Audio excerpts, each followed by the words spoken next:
Yes mga ka-grinders, good morning sa ating lahat. Now, time check, it's 12:56 in the morning.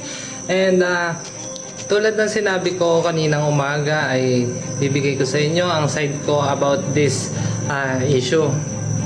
Na kung sino ba nga ba dapat ang sisihin natin about this online casinos, no?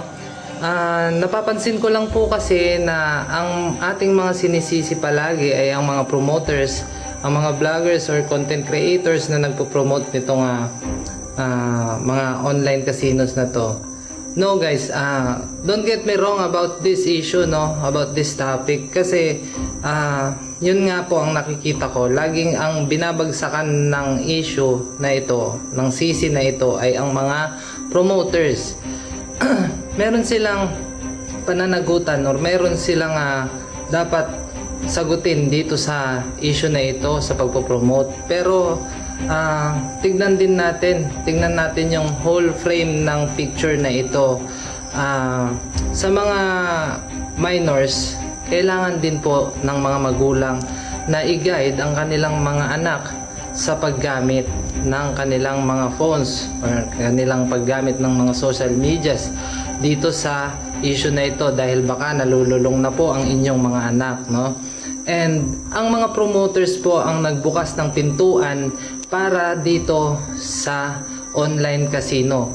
Pero responsibilidad po natin bilang isang player, magiging player nito, o hindi po kasi lahat ng mga nasa social media ay pwede po nating gayahin, no, mga ka-grind.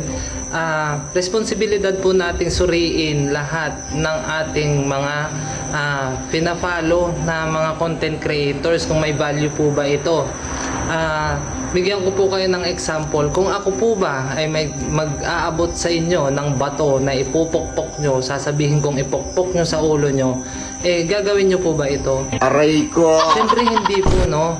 Kasi alam po natin ikapapahamak natin ito, no? Bilang isang tao na may sariling isip, bilang isang user po ng social media, kailangan po natin, responsibilidad po nating suriin lahat ng napapanood natin dito sa social media. Hindi po lahat ay kailangang gayahin, hindi po lahat ay kailangang puntahan o gawin.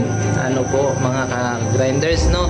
And tawag po sa gobyerno natin na sana po ay suriin din po ninyo ang mga binibigyan ninyo, no, ng legitimate permit para dito po sa ating online gambling, no.